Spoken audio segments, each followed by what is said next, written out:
Time to abandon ship. Oh no! Here we go.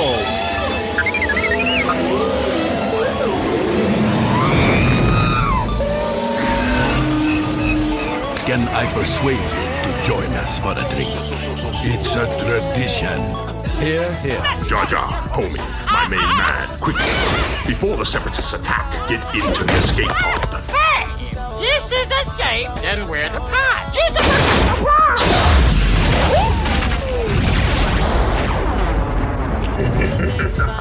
Welcome back to Star Wars Escape Pod. I'm your host, Josh. We've got Blake waiting for us in the Escape Pod to chat all about The High Republic Into the Dark. It's the latest and third Star Wars novel in the High Republic lineup. It launched February 2nd this year and was written by Claudia Gray. Very cool novel, introduces Padawan Reath Silas being sent from a cosmopolitan galactic world of Coruscant to the undeveloped frontier. And so lots of stuff to talk about with this novel. We're gonna break it down for you guys. Spoiler alerts. So be aware if you haven't read it yet. Spoilers ahead.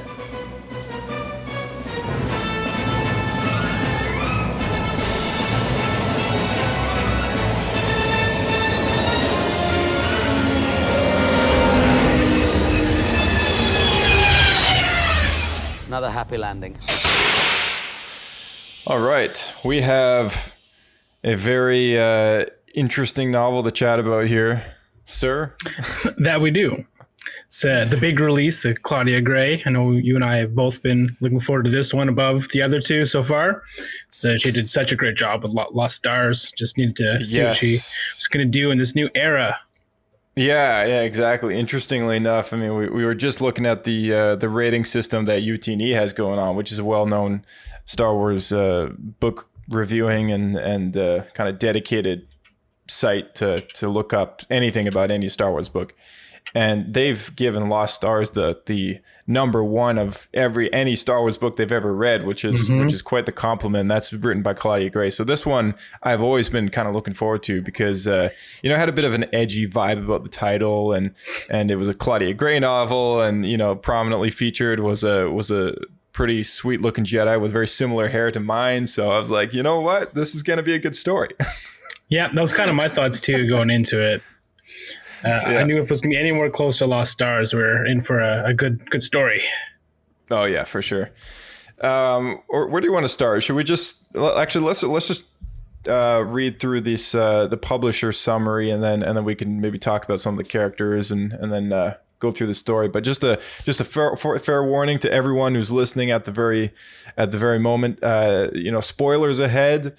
You've been warned. So if you have not read this book for yourself, our first recommendation is to obviously read the book for yourself. And if you have no interest in reading it, hopefully we can convince you to read it. And if not, then we can at least fill you in on all the cool stuff that happened in this latest chapter in the High Republic. So published summary says, Padawan Reath Silas is being sent from the cosmopolitan galactic capital of Coruscant to the underdeveloped frontier, and he couldn't be less happy about it. He'd rather stay at the Jedi Temple studying the archives, but when the ship he's traveling on is knocked out of hyperspace in a galactic-wide disaster, Reath finds himself at the center of the action.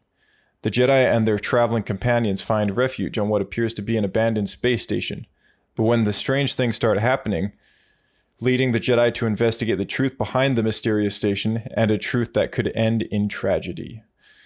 So that's the publisher's summary there, and Reath Silas is, I would probably call him the main character of this chapter book. Yeah, I would say that. It's a young Padawan who's still getting to know the galaxy, so he's the best character for us to view the new era and Star Wars galaxy from his eyes and perspective. Same idea why we first saw Luke, right?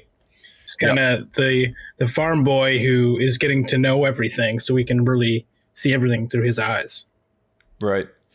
Yeah, and Reath Silas is honestly, like, out of all the books that I've read so far during the High Republic series, this character I think has got to be one of my favorites, because I haven't really met any Jedi character, so to speak, that has not really been that adventure seeking kind of that was character. so surprising because watching the shows and everything, every Padawan we come across, every Jedi, they're very adventure thirsty and they just throw themselves into combat, into whatever's going on, right into the middle of it.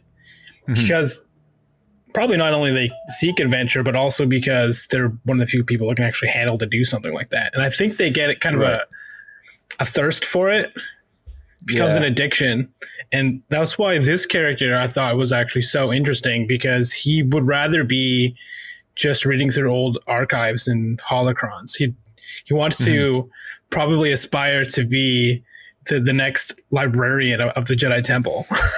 Yeah, exactly. So that's what I really liked about him, is that he has this eagerness to just learn in the archives and stuff, and I mean, in a way, you could kind of relate that to anyone who'd rather stay indoors and play video games and, you know, be on their own and not be outside and adventurous. And people love video games because they want adventure, but they're stuck in this mundane system that has already been conquered. I don't know about you, but I like video games because I get to stay inside. It's a lot less work than a real adventure. That's for sure. It is. Yeah. It's a lot less work than I'd rather be strolling through the virtual mountains in VR? In The Witcher or in the VR than I would in our very own mountains here in Canada. But it's true.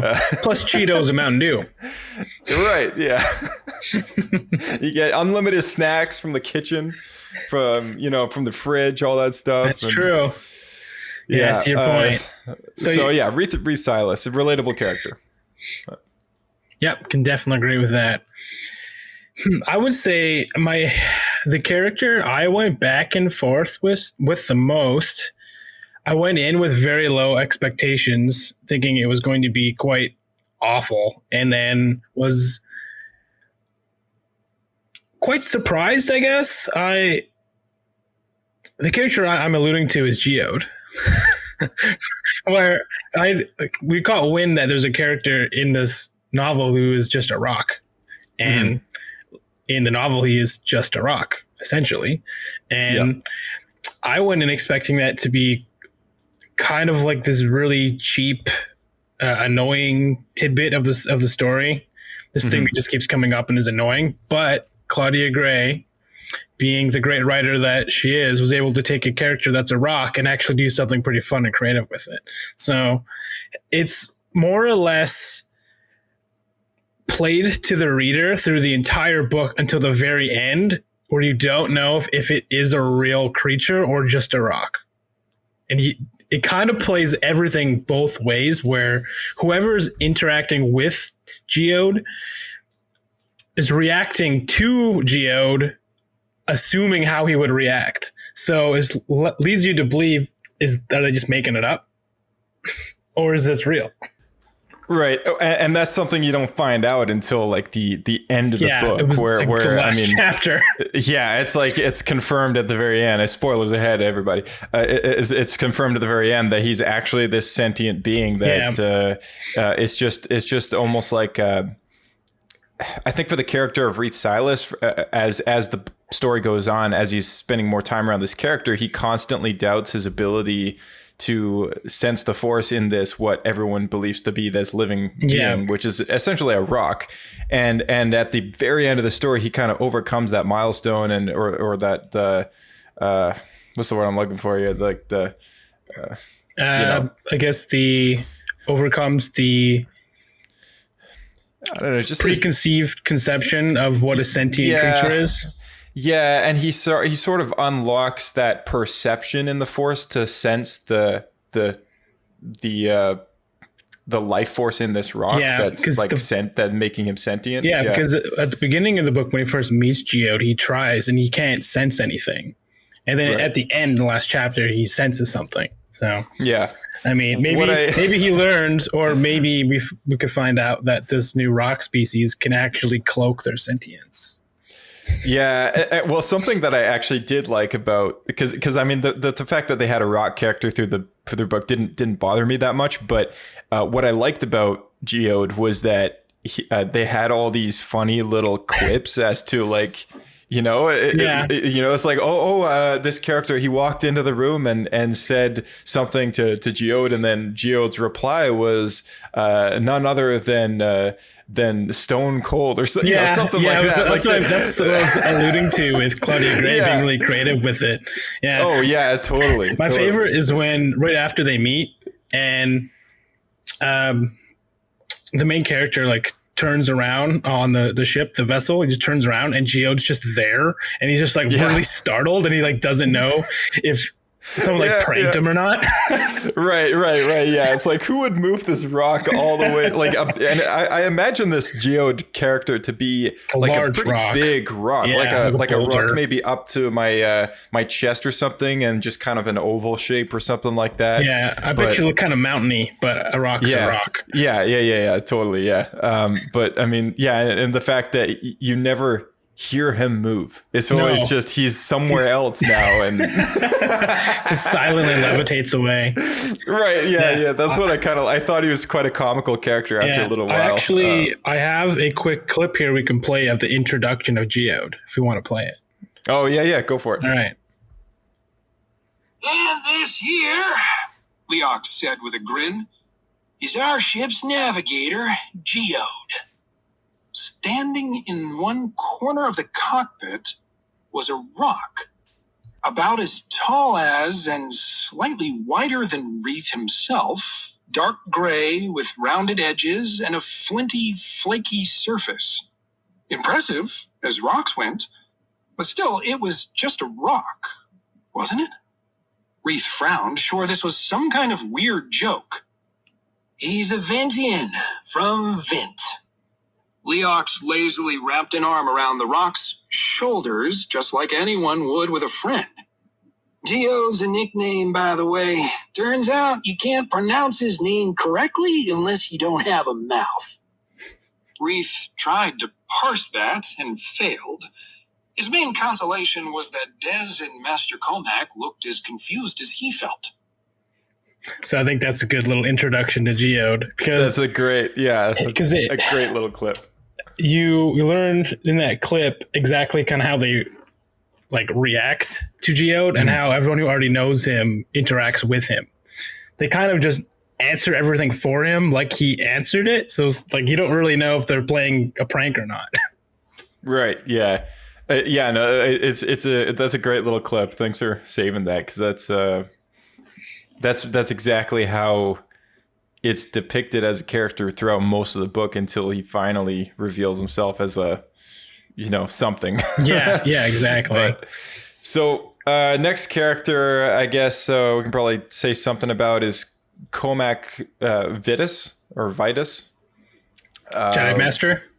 Yeah, the Jedi Master. He's like a scholar and a mystic, and he actually had a really interesting story arc, which I appreciated. To anyone who's ever played the KOTOR 2 games, the first KOTOR game, and you come across the Jedi Master on Kashyyyk, I'm blanking on his name, but he's more or less described as a gray Jedi, where he doesn't believe in being fully light and he doesn't believe in being fully dark, and he thinks that it should be a balance. And Master Comax, through his story arc, slowly moves into the position of the Jedi Master from KOTOR. Yeah, so he's the one that they kind of refer to as a way seeker, right? Which is, am I getting that right? I think that's the woman. Oh, that's the woman. Okay, so this book is a good example of how many characters are like that, I guess, right? Just a little more Orla, is that her name? Loose with Orla. There was Orla was the Umbaran female, the one with the crazy lightsaber. Yeah, that's the one who I thought was the way seeker. She's a way seeker. Yeah, but I guess Comac could be described as perhaps somebody who is also, I guess, because a way seeker is the canon ish term for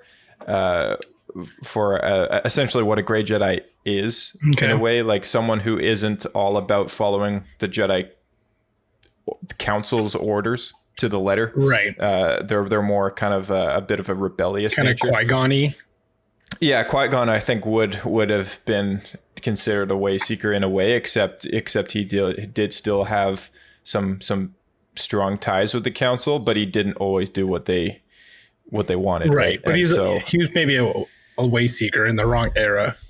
Yeah, he could have been. Yeah, exactly. And I think if you were to take two steps further, for anything, like, I mean, because he doesn't go out of his way to just train Anakin. Like he says, I can't train you. The council hasn't permitted me to train you, but you can watch me. Right. So like he still kind of bends the branch, but not snapping it, kind of thing. Like, he pushes the line as far as you can go. And we should clarify, if anyone listening is recognizing the word Wayseeker but can't quite figure out why, you might be getting confused with the term Wayfinder, which was a MacGuffin that was used in Rise of Skywalker. J.J. Abrams. Yeah. J.J. Abrams, everybody. Two different. It's a holocron. Yeah, it's basically a holocron, but it's like a map guiding holocron. So they sound very similar, but they're different things. Yeah. Comac was wise Jedi Master. He loved ancient history stuff. Very very calm guy, and I mean that's pretty much his thing. But he was definitely troubled by this light and dark side of the Force split, I guess. Yeah. In the end, his profile. In the end, he described it as by cutting the Force in half between light side and dark side, you actually make the dark side more powerful. Yeah, because there was something on his something that I actually have down here is that part of his belief was that the Jedi Order, part of the Jedi Order's belief is to refuse to examine the darkness, right? Yeah. But he thought that the refusal to examine the darkness could potentially just make it stronger. Yeah, exactly. So, yeah, in which case his theory in a way is somewhat up the right alley. And I don't necessarily think he's a Jedi that wants to like use the dark powers of the dark side of the Force kind of thing. I think it kind of goes into a bit of a conversation that we had in the A Test of Courage novel, when we were talking about the balance of the Force in that one, and how it's not always a physical power that they want to possess, but more like a lot of these Jedi just don't acknowledge that it's a threat, right? Like they're kind of ignorant towards it, right? And they're all afraid of it and avoid it at all costs. Yeah, exactly. So and one of the Clone Wars arcs with Yoda and stuff, he has to acknowledge that the dark side is in everybody, and that it's the balance is a matter of pushing it away rather than trying to stay above it all the time, right? Yeah. That's what I think Comac. We meet the gremlin version of Yoda in that arc. Right. Yeah. The gremlin version of Yoda. Yeah. So Comac is kind of that in that position where he's like, hey, like as Jedi, we should be acknowledging that the darkness exists and really studying as to why it's a threat, rather than just ignoring that like we should try and study this. He's not wrong, but at the same time, I also understand that there's probably a number of Jedi or people in the Star Wars galaxy who, when they try to do that, they might also fall victim to the lure of its power if they start looking at it. So it's kind of a double-edged sword. Right. We should talk about Orla next because we already brought her up. So she's the way seeker that we were talking about, and she has a double-bladed lightsaber. Yes, and the design of the lightsaber, as it's described, is sounds as if it's the same design as Dark Ray's lightsaber or General Pong Krell from the Clone Wars, where the hilt folds up. The Nutcracker. Yeah, exactly. The Nutcracker saber. Yeah. So, and by the way, all these characters, I believe, at least most of them have one of those artwork profile images from StarWars.com. Like it's where they've done the sketch and everything of the character and have the name late plate beneath them. Yeah. So anyone listening, if you want to know anything more about these characters, you just look them up. Yeah. Buy the action figure now before they get casted into movies and you can't get the originals. None of these have action figures. He's joking with you. Not yet. But yeah, Orla, so she's an Umbaran, and she has a pretty strong connection with the Force, and has the ability to sense energies of the dark side pretty well. And I think that's part of the Wayseeker thing. Yeah, that's possibly a trait that kind of comes with her focus of the studies, while kind of learning things as she's meditated as a Wayseeker over the years. And what else? Oh, that's pretty much it. I mean, yeah, how did she you has had the least depth of the main cast by large margin, I would say. She wasn't nearly as interesting. She didn't really do much, to be honest.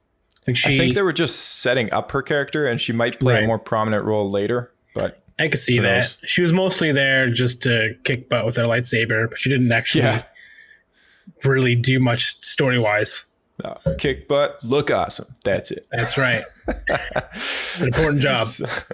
Des Ryden, that's another character we should talk about. He's the old apprentice of Reath Silas's current Jedi Master, which is Jorah Mali. And Jorah Mali is one of those Jedi Masters that we saw perish in the Light of the Jedi novel. And that's something that Reath has to kind of get around and navigate as his story is in this book. But his Jedi Master died in the first book that we read. So Jorah's first apprentice was Des Ryden. And how would you describe Des Ryden? He is the exact opposite of Reath. Yeah, totally. Just craves adventure over everything else, and he loves flying by the seat of his pants and improvisation. And, energetic. Yeah, and it's really funny because maybe I'm speaking to this too soon, but as Reath progressed through the novel, he learned that he needs to be more of an adventurous type. And that's why he decides to go to Starlight Beacon. But Des Ryden, who was originally supposed to go to Starlight Beacon and was craving the adventure of it, realized that he shouldn't just be following his own desires and decides to actually join. I forget your. He takes the Barash vow. Yeah. Which basically, from what it was described as in the book, was he becomes a monk, which won't have any adventure. So they've basically switched spots. Yeah, they've switched roles where it's like Des, being the adventure craving Jedi, has to kind of reserve himself more, and then Reath learns how to be more outwardly. But Des, the Barash vow, which I'm very quickly going to mention, was I forget when it first showed up, but the first time that I read about it was in the Darth Vader Dark Lord of the Sith comics, and I think that's the only other mention of it so far in the canon. But there was a Jedi that survived the Purge because he was on the Barash vow, and Vader had to hunt him down and kill him. And the crystal in Vader's lightsaber is actually from this Jedi that he had to fight, and claim his weapon. And the Barash vow is basically a Jedi who decides to no longer serve the Order in a non-permanent way until they kind of find their way within the Force, and then they'll resume their service to the Jedi. But it's a bit like a hibernation status for any Jedi who just really need to get away from it all. And, because I guess a hiatus would be the best way I could call it. It's like a Jedi version of a hiatus, but for years. Yeah, what it kind of sounds like is rehab. Like if someone goes on like a really bad bender or whatever, and they're forced to go to rehab, that's kind of what it sounds like. Yeah, totally. Get out of society and like live in like a pre-created, self-contained society or isolation chamber. I think if the term had been invented in the days when the Clone Wars was still coming out, I think it's safe to say that Ahsoka would have been branded as someone who took the Barash vow. Okay. At the end of the Clone Wars, but that term hadn't actually been invented up until the Dark Lord of the Sith comic books, which was years after Clone Wars was canceled. That came out. But yeah, looking back at the definition of Barash vow, I think it's something that I would consider her to be in the final season of the Clone Wars, because in that hologram meeting that she's having with Mace Windu and Yoda on Mandalore, they ask her again for the second time after she first denies, coming back to the Order in season 5. She denies them that she's doing it as a Jedi and insists that she's doing this work to help the Jedi as a citizen instead of a Jedi, right? So to them, they're like, oh, well, Mace at least is a bit bitter about that, but Yoda is a little more accepting of it, and I think he just thinks of it as, okay, she just needs some space, But yeah, that's basically what a Barash vow is. And speaking of Yoda, I don't think it was this book. I think it was the last one, but maybe it was this one. But there was a Yoda name drop in one of these books. He's been name dropped, I think, in Light of the Jedi and in this book. And I forget whether or not he was name dropped in the A Test of Courage novel, but he was a prominent character in the High Republic VR experience in the Tales from a Galaxy's Edge, the bonus mission. Right. So he's definitely is around in this era. Oh yeah, he's definitely around. And then not to mention, he's been a prominent character in the Star Wars Adventures comic series by IDW. So he is kind of he's a thing. But I think a lot of the use of that character has so far gone very underused, and I don't know whether or not they're saving it for later or just playing with this character very safely. But they're definitely saving it because they want to build up this whole era first and just latch on to pre-created characters. Yeah, totally. So for anyone who wants more of Yoda in the High Republic, the IDW comics are going to be the place to see him in, as well as the VR game Tales from a Galaxy's Edge. So that's worth mentioning. Maybe this is a bit bitter or a bit shrewd to say, but they can't just introduce him and then kill him off to have everyone like the new characters. Right. Yeah. he at least has to make it to Phantom Menace. That's right. So that covers Dez, Comac, and Orla, and Reath, and Geode. We have two more characters to talk about. So as anyone listening can already see, there's a lot of characters in this book. Oh yeah, there is a lot of characters. It's a bit overwhelming actually, but it kind of like Light of the Jedi. I think that came up as well, but we'll get into that in just a bit. So aside from Geode, there's a ship that is a primary source of transportation in this novel for our main characters called the Vessel. Yeah, and Geode is one of the crew members on this ship. But the other two main crew members are Afi Hollow and Leox Genasi. Am I pronouncing it? Or Genasi? So I guess we can start They just call him Leox. They call him Leox for the whole book. So.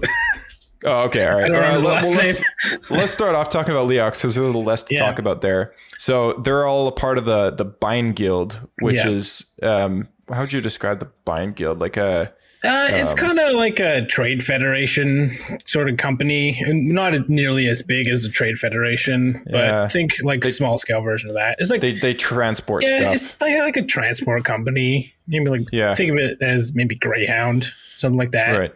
Yeah. But not necessarily specifically for passengers, but for cargo and whatever. Yeah, whatever they can get. Yeah. Yeah. So Leox is the captain of the Vessel.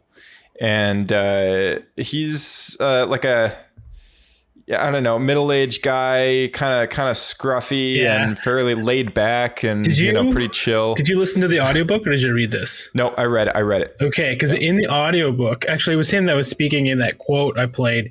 He sounds like kind of your typical California surfer is the voice they give him, except he sounds like he's in his mid-30s, who's a little burnt out, but he's still living the hippie lifestyle.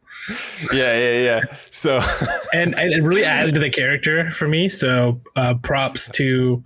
I should probably look up the guy who actually did the voices because it wasn't the regular guy. It was actually voiced by a different narrator.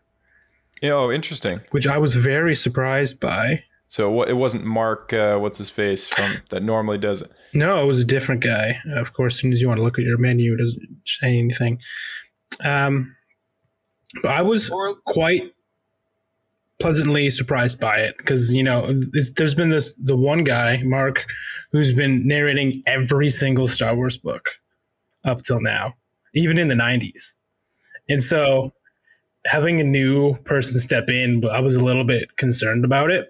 But he grew on me. And I think the reason why he actually did the job was Mark was probably reading one of the other books that came out at the exact same time. So Leox is basically a 1990s version of Matthew McConaughey with a spaceship. Yeah, that's pretty accurate.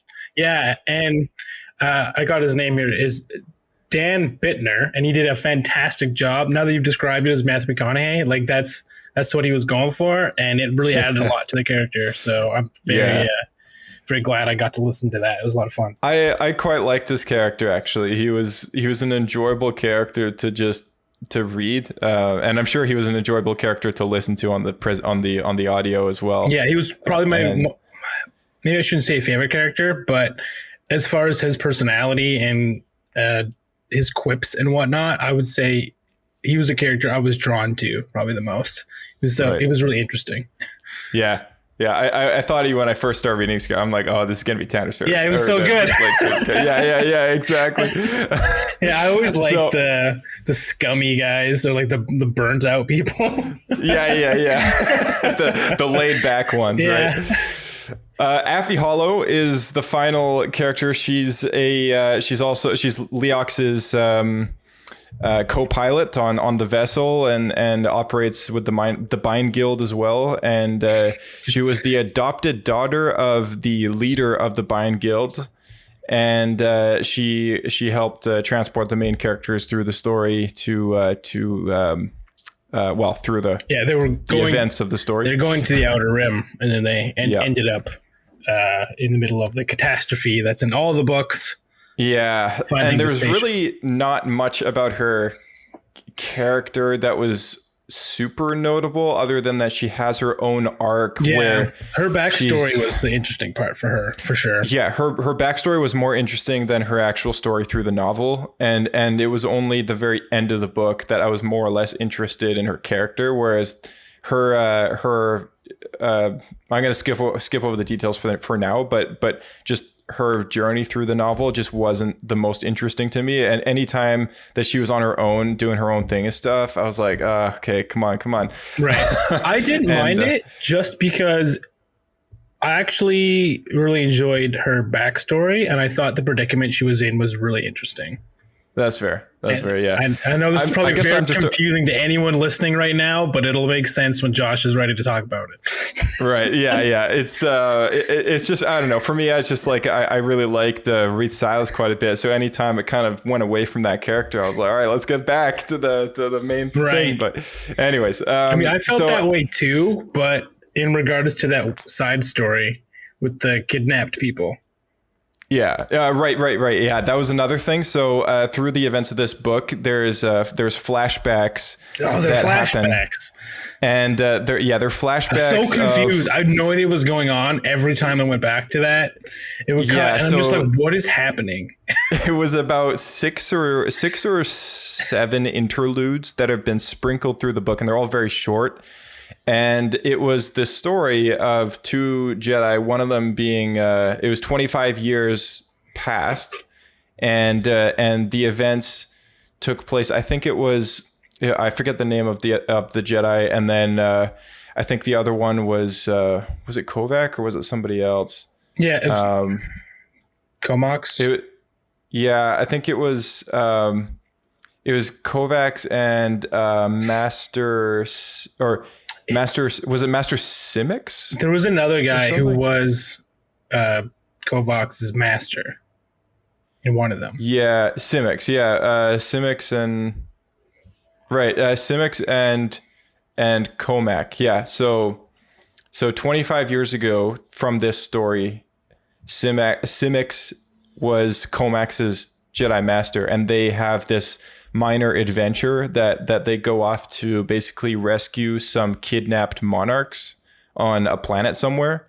And literally the only point of this story, at least to me, in the context of reading the book, was to give context to the very final chapter where they have the launch of the Starlight Beacon, and there's one of the queens that shows up to present at the presentation, tells the story of how she was once rescued by the Jedi and has chosen to join the Republic because of those events that happened 25 years ago. Right. So these tiny little interludes are just kind of a pre-existing context for that character that later shows up and goes, okay, we're here at the Starlight Beacon to celebrate the expansiveness of the Republic into our territory and beyond. And the reason why we're joining and have been for a little while, I guess now, is because, and that was because she was saved. That's when it ties together. And all this and that. That's when it ties together. Okay. Yeah. Honestly, that whole thing just confused me to no end, and I had no idea what was going on. It's a little harder when I get, and that's like, I think that's where some of the advantage to seeing the text comes in, because you actually see like the 25-year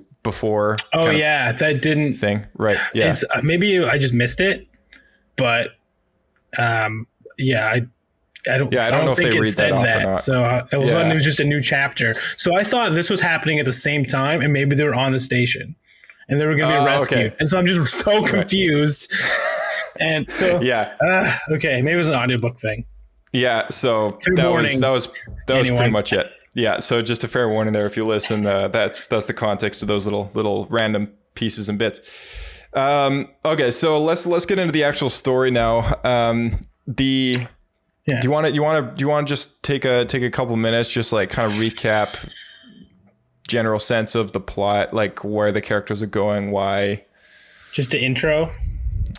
I mean, just like a 2-minute kind of why they're going to the frontier. We can start with that. The Jedi that we talked about, the 4 Jedi, they're all going to the frontier, and then of course the great disaster happens, and you're already doing it.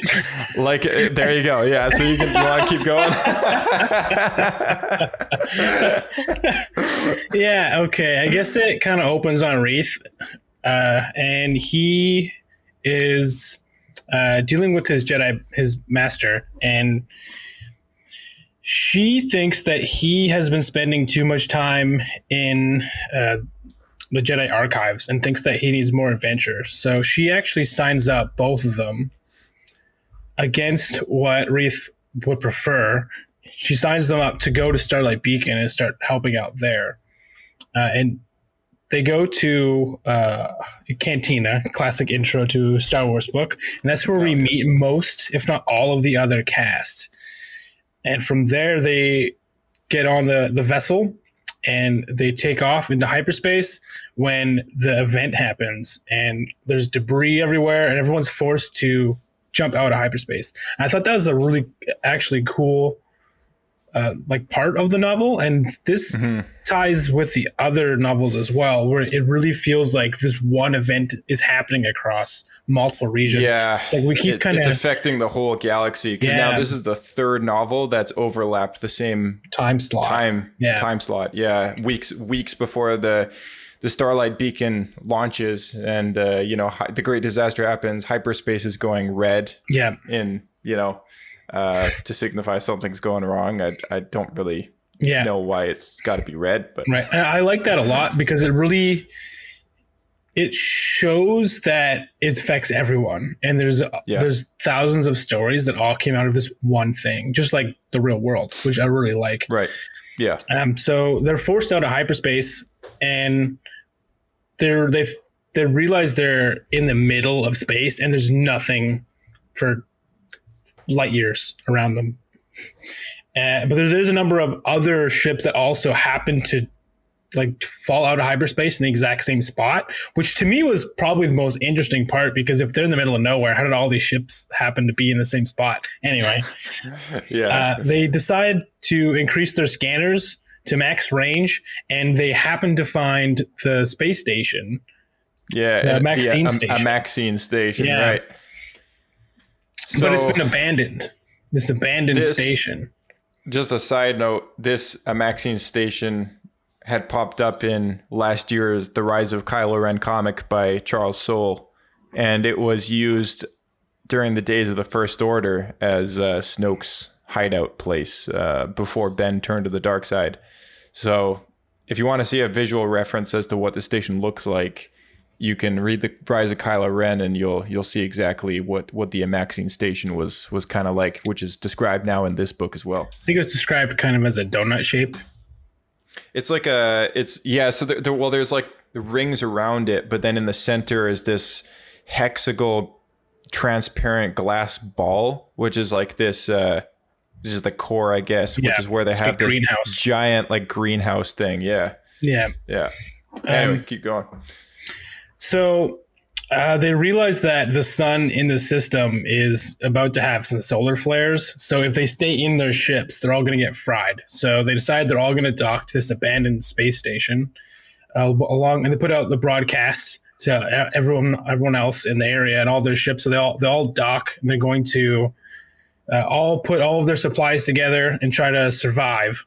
But unfortunately, the Jedi's plan falls apart a bit because everyone out here in the Outer Rim is used to doing their own thing, and they're all more or less raiders and don't really follow laws.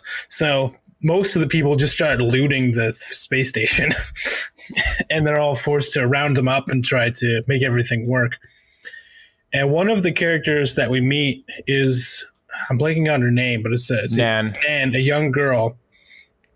And is her and an old man who are out in space by themselves, which was so odd and peculiar. And what happens on the station is Nan actually gets kidnapped by one of the raiders in their group, and they're planning to sell her into slavery on the market. And Reath is forced to confront the raider and actually cuts off his arm to save Nan, which then goes into a whole another story arc, which I'm not sure if we want to get into just yet. We can. Well, no, we can save that. Yeah. So the thing that I actually found most interesting or most annoying is because we already knew that the Drengir or these plant species were going to show up at some point. I was waiting for so long for them to show up. Yeah, it was I reached the 50% on the ebook, and I was like, man, like I thought the main villain was supposed to be this Drengir, and they hadn't showed up yet. Yeah, right? That's exactly it. They didn't show up until it was like 70%, maybe even 80%. It was very far in, and as soon as we found the Maxine station, and I knew that these Drengir, these plant creatures, these carnivorous plants were going to show up because they'd kind of been revealed beforehand.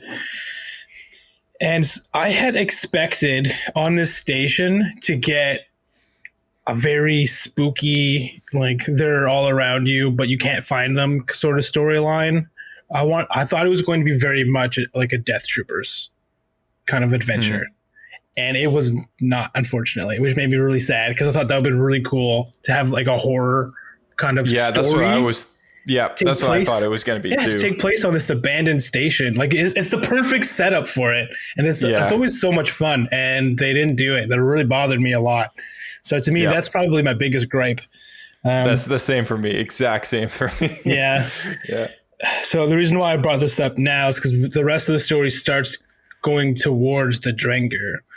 So what happens is the Jedi, while they're all figuring out what to do with the supplies and they're hunting down all the looters, the two Jedi Masters, Orla and Kovacs, they sense that on the station there's a great darkness. And they can't figure out if it's the station itself or if there's something on it. And they spend a decent amount of time trying to track it down. And they come across these huge statues of different races. And they're all kind of royal like statues, people of they look pretty fancy. Yeah. And they think that it must be coming, the darkness must be coming from these statues. So they decide to load the statues onto their ship and take it back to the Jedi Council, to the temple, so that they can like inspect it and try to remove the darkness that's been imbued inside of it. So once everything, the event passes and everyone's set free, they go back. I'm skipping over an important part. Oh, this ties in with in the Light of the Jedi novel when the Chancellor reopens hyperspace lanes again once they figure out that it's safe again and realize that it's actually the Nihil that have been making attacks and stuff like that. Mm-hmm. That's at this point in the book now where they reopen the lanes and now everyone is able to leave the Amaxian station. So they pack up these things to take back to Coruscant again. That's right. But unfortunately, they're down one Jedi. Yeah. So, yeah. Reath, after he rescues Nan, him and Orla, they trying to remember the exact context to how they end up finding the core. Des and Reath are exploring part of the station, and then Des ends up being trapped behind a door that closes on him, and then something happens behind that door and he's just gone. Yeah, he just vanishes. And so so they just assume that he's died. Yeah, well, what happens is they get to the core, like the energy room of the station, and there's, I guess I'd picture them as kind of like almost like lightning bolts or like a Tesla sort of machine of like lightning going everywhere, and they think that he just gets vaporized. Yeah. Yeah, because they can't feel his presence on the station anymore. Yeah, they're just in an instant, he's just gone. They can't figure it out. So they just accept that he died, and they all kind of like... They just go back to Coruscant. They don't know what to do, so they just decide they're going to leave the station and tell the council what happened and bring back these statues. And so they do that, and...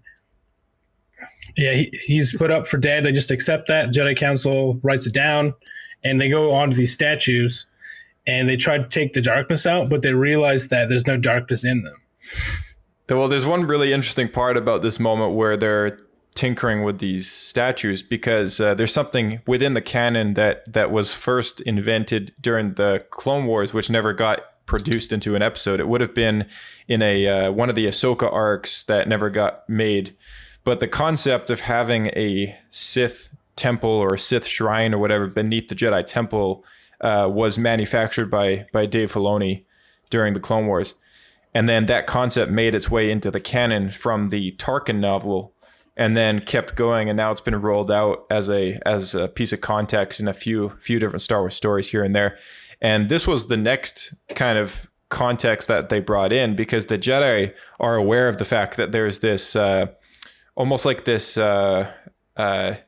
avergence in the Force, like emanating beneath the Jedi Temple, which is dark side energy.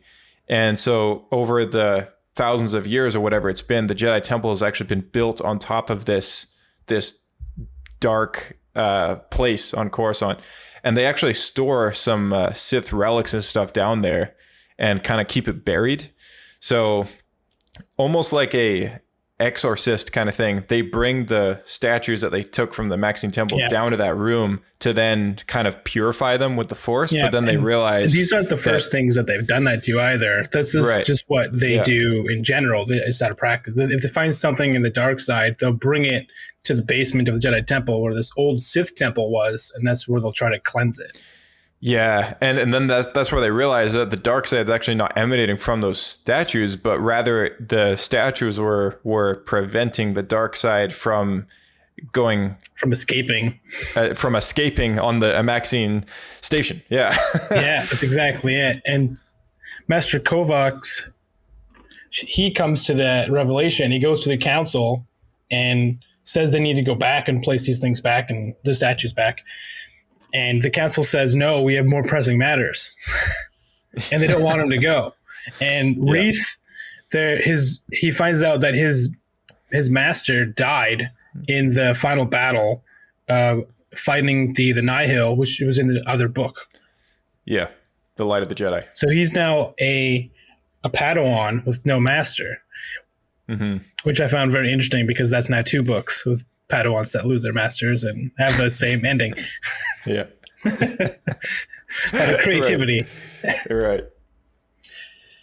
But Reath, I like how he sees the designs on the holograms of the Nihil ships. Yeah. And right. he realizes that the design of the ship is actually the same design of the Nan and Haig's ship that he befriended on the station when he was there. Nan was being the girl that he saved from some of the pirates or whatever that made their way on board the station. The slavers. And he realizes that they must have been Nihil as well, but just not revealing to them that they were. And he's like, oh crap, I just told Nan all these things about the Jedi and the Republic and stuff, and that gave the Nihil some inside information as to how we operate and stuff like that, and what we do.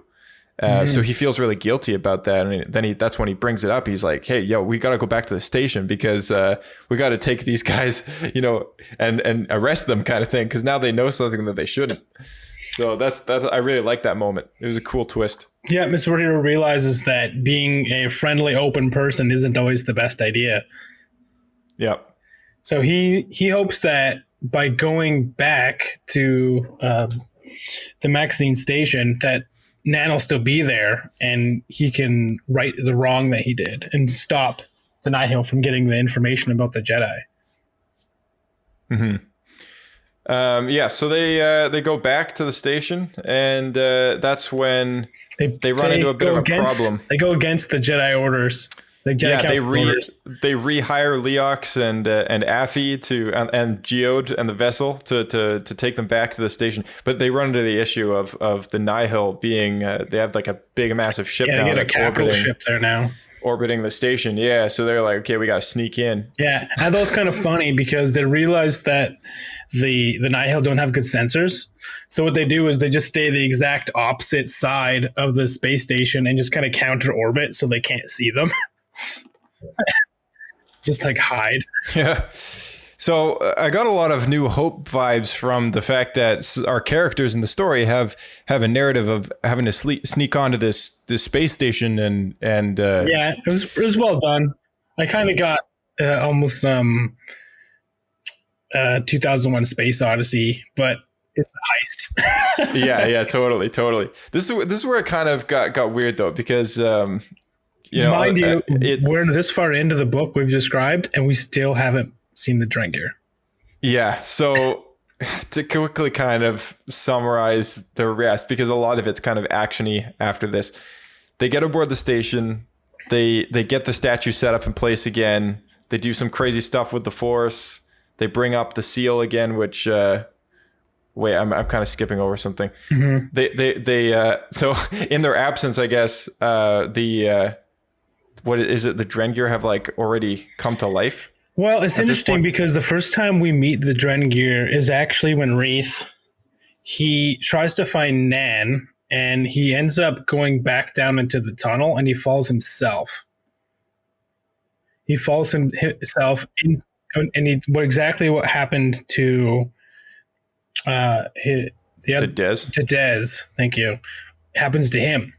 So he realizes that what happened to Dez and what happened to himself is he fell into a pod, which actually has a hyperspace engine attached to it, and it actually launches him to another planet.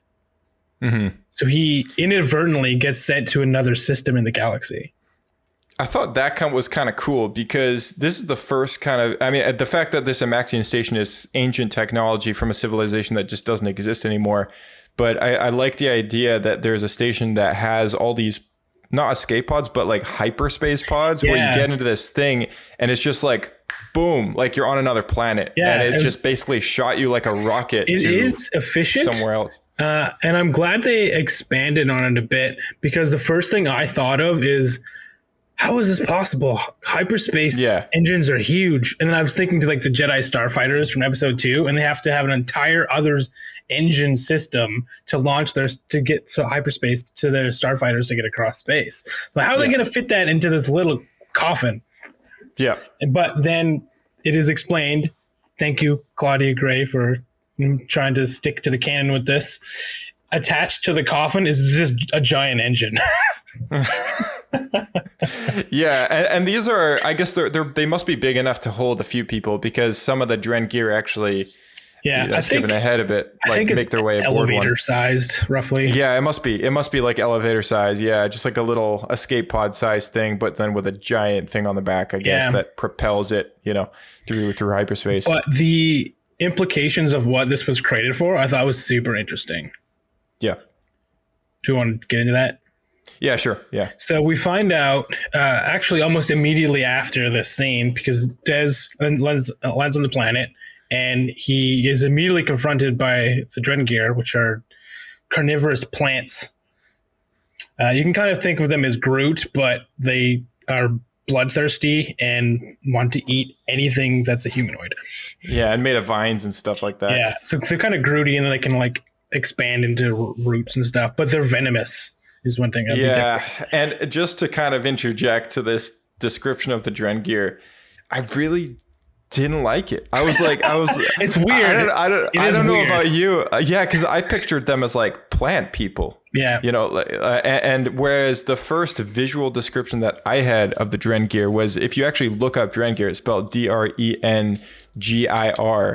There's a Wikipedia page where you can see a visual description of what these Drengir look like from a short story that was done for the book that came out. It was a year ago or so. One of the Myths and Fables book, except I think it was either that one or one of the other ones. But there's a picture of them, and they're like these big, huge monster things.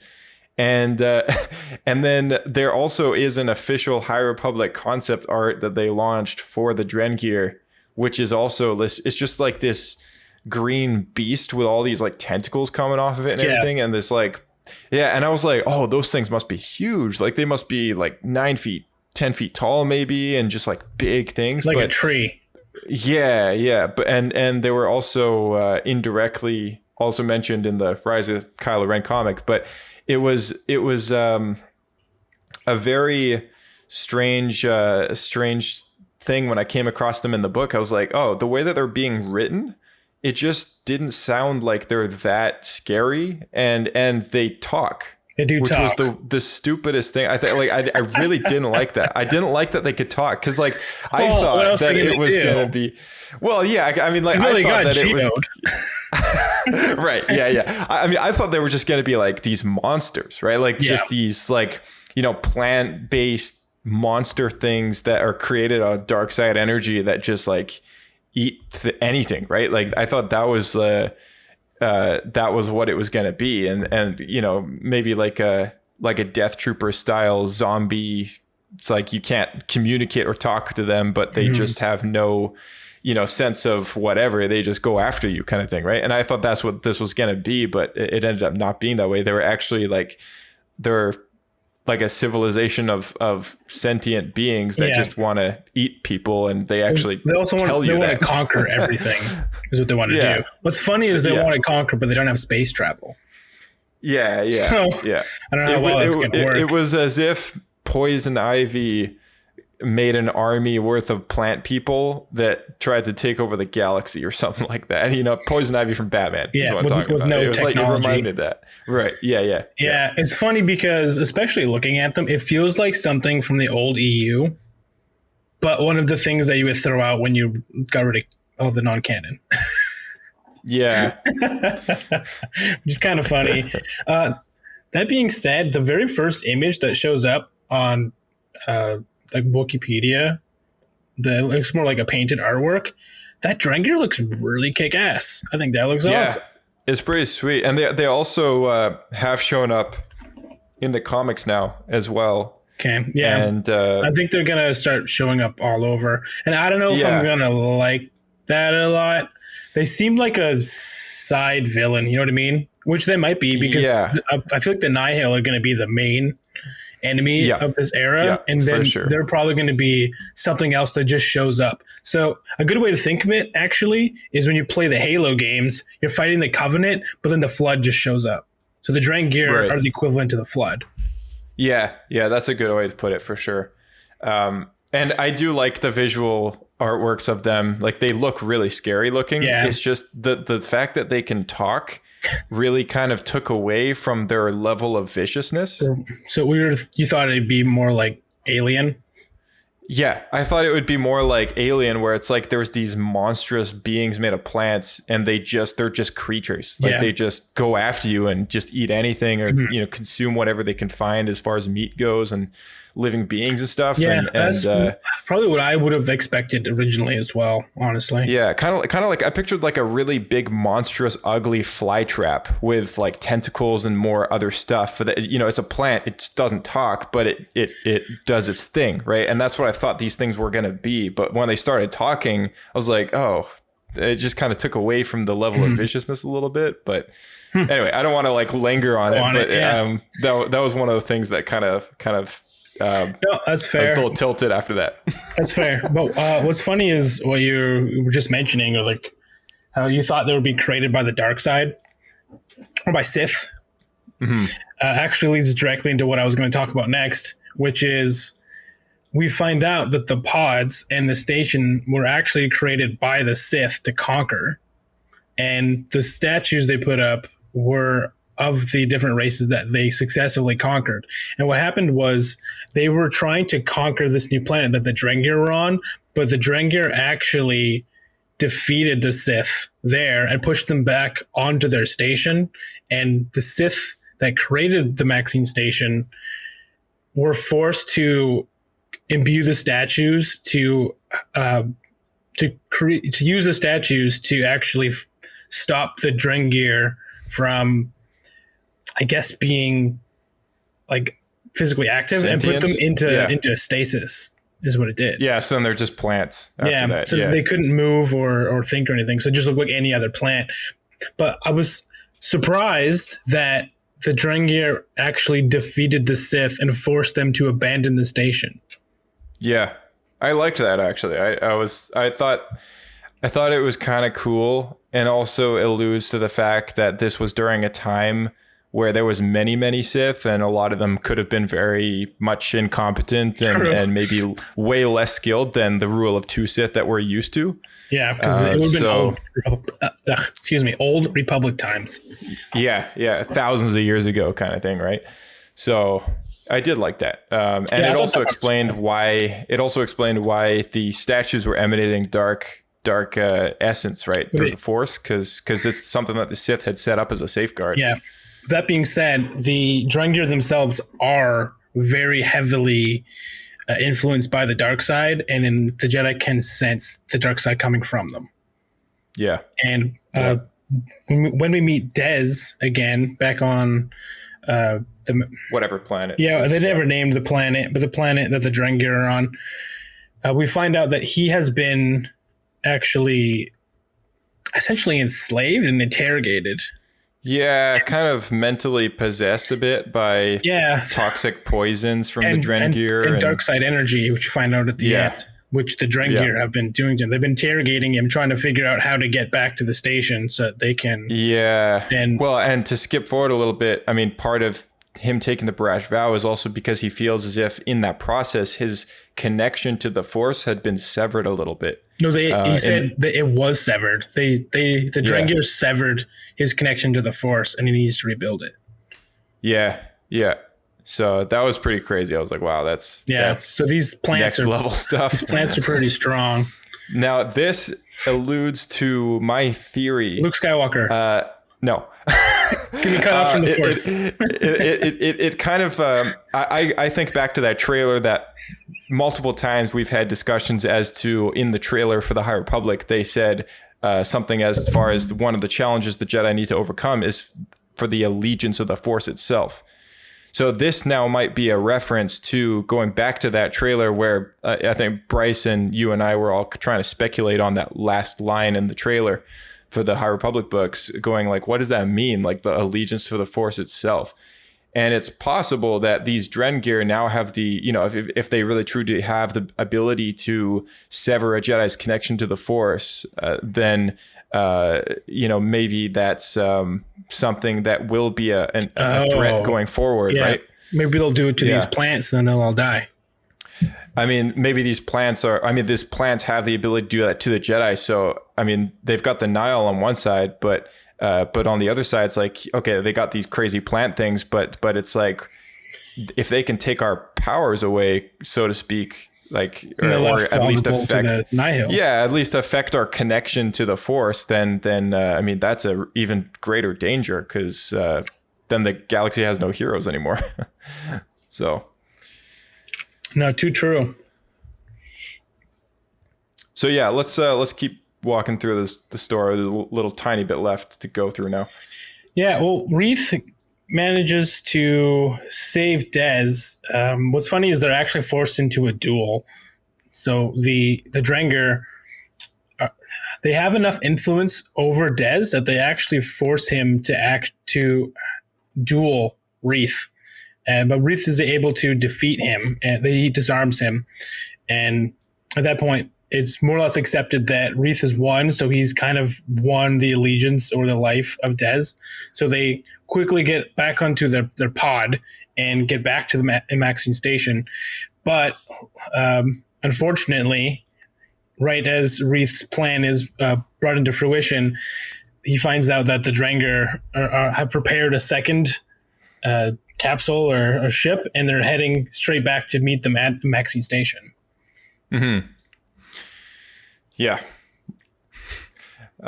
So meanwhile, on the station, there's two stories going on here. There's sorry, I'm blanking on her name now.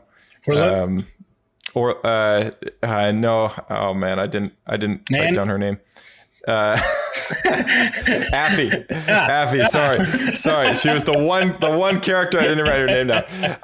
Affy Hollow. So Affy has this whole side story, which I brought up earlier, where the first time they're on the station, she finds out that the Bind Guild that she works for, and specifically her adoptive mother who leads it, has been using this station for quite a few years now to funnel contracted workers through and avoid it's some funny. very, you call them contracted workers, so we find out they're actually like indentured workers, so they're essentially slaves until they work off their debt.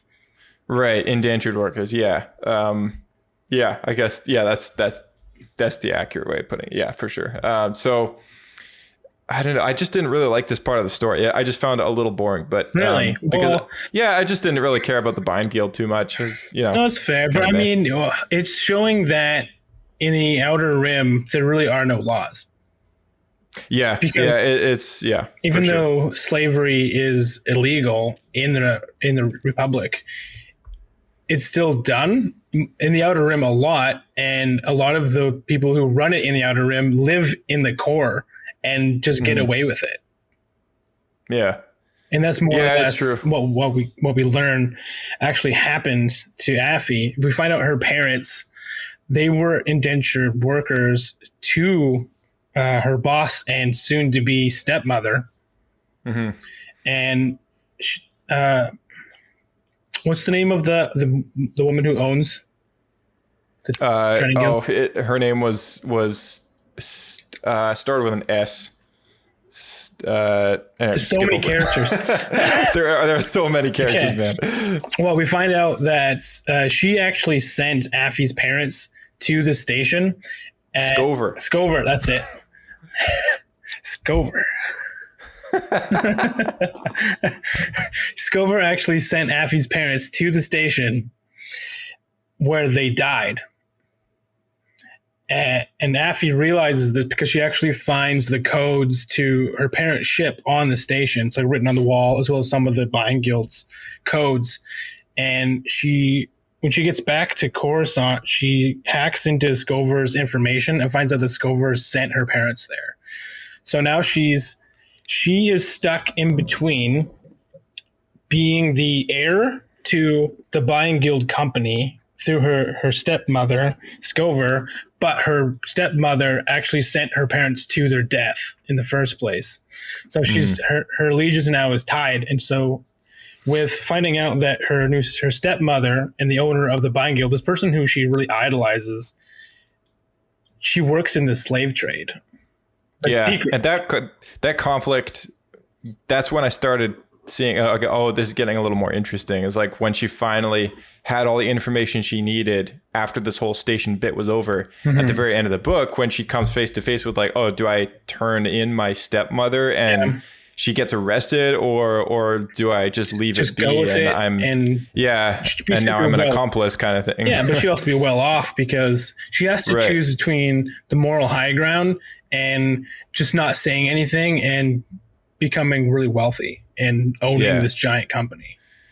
So spoiler alert, she turns her in. She, gets arrested and then Affy ends up getting to keep the ship. But that's skipping to the end. But now we can call that quits for her storyline. So that's her whole storyline there. I enjoyed it, honestly. I actually thought it was pretty interesting just because I thought the idea of finding out the person that you idolize and who took you in and has raised you to be under their wing as their apprentice was the person who got you there in the first place and used to own your parents as slaves. Like that's actually a really interesting twist to me. But it's also the Bind Guild was also it has been a prominent part of these novels now, so it showed up in Light of the Jedi and now this book as well. The ship that actually blew up at the beginning was part of their fleet.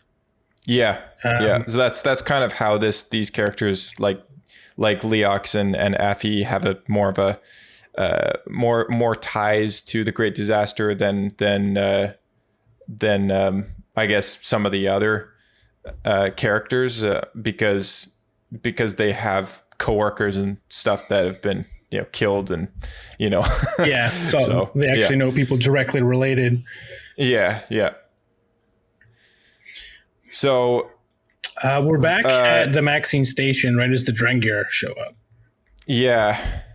So that's where Kovic and Comac and Orla are dealing with that, and it becomes almost like a three-way thing, right? Like the Nihil show up, and because they start to board as well because Nan she finds Reath and calls it in to the rest, saying that they found the Jedi on the ship or on the station. So then all the Nihil are boarding the station and they start attacking the Jedi, and then the Drengir, Reath actually kills the ones that follow him by using the Force to push their pod back out of the interlocking or the airlock. So they get out and they just get vaporized. Which I thought was kind of funny. But the rest of them are still on the ship, but they're locked to the statues. So now they're stuck in this predicament. Because there's some already on the station from the event that happened thousands of years ago or whatever. That the Sith entrapped there with the statues. So it's interesting and kind of funny because now they've successfully stopped the Drengir, but now they can't leave because of the Nihil. So they decide their only course of action is to release the Drengir, make them force the Nihil, use that as a distraction to leave. So those statues that they brought all the way back to set up again at the station to recreate that seal to keep the Drengir away, they have to tear that down again because they got to set them loose again. So they actually shoot one of the statues and destroy it, and that breaks the force field or whatever it is that keeps the Drengir in stasis. So then they come to life. They have to escape the Drengir, and as they're running away, the Nihil show up and throw a gas grenade at the Drengir, which has no effect on them, but thankfully distracts them away from the Jedi, and all the Drengir go after the Nihil. And it's also worth mentioning during this period of time, Nan and Reath have come face to face again, and Nan actually has Reath at gunpoint, but chooses to spare his life because Reath saved her earlier on in the story. And that was actually a pretty interesting moment that I really liked a lot. Especially for a Nihil. For a Nihil who was literally, we're constantly being told by Story Group and stuff like these people have no code of ethics or anything, right? But she's a bit of a younger one. She's got to be like 7 or 8 years old, maybe 10. And it makes me wonder because she was the last character to pop up in the book before the book ends, and she's again, this is skipping forward a little bit to the end of her story arc, and she comes face to face with Marchion Ro, which is the eye of the Nile. But yeah, not she might, I would say, pop up again later on in the story as a more prominent character. For sure. But I think this moment where she spares Reath could come into play later on in a future story, as far as, yeah. And she said somebody she knows. She's only going to do this once. Yeah. Yeah. A lot of emphasis on this is your only free pass kind of thing. And yeah. Her finger was itching to shoot him. But yeah, I was like, man, what a twisted kid. Like, yeah, it's true. So yeah, it's crazy. Yeah. Basically from there, they just escape and go back to the Jedi Temple. So really them going back there changed nothing except for successfully releasing the Drengir and pretty much saving Dez. So that is one good thing. But other than that, they didn't really change anything. They did, yeah. Aside from unleashing the Drengir on the galaxy, pretty much nothing else changed. Yeah, this entire story was just to unleash the Drengir. Yeah, they did successfully shoot off all of the pods from the station, though. Oh, Reath does it. Yeah. So the Drengir, I think, are trapped on the station. There's some on the station. There's some on that planet that Reath was and Dez were on. But yeah, aside from that, it makes me wonder how they're going to bring those characters into future stories now that they've essentially rendered the usefulness of the Amaxian station useless. Yeah, right? Like they alluded at the very end that when everything was revealed about the slave trade, when they were talking about that, they revealed that other companies and transport ships or whatever are going to start using the station for whatever reason. Just as a new, it's going to get purchased and used as a new hub station or whatever fueling station or something. But what I liked about the Drengir is still there though, so I don't know what they're going to do about that. I don't know. We'll see. Look, Timmy, our new home.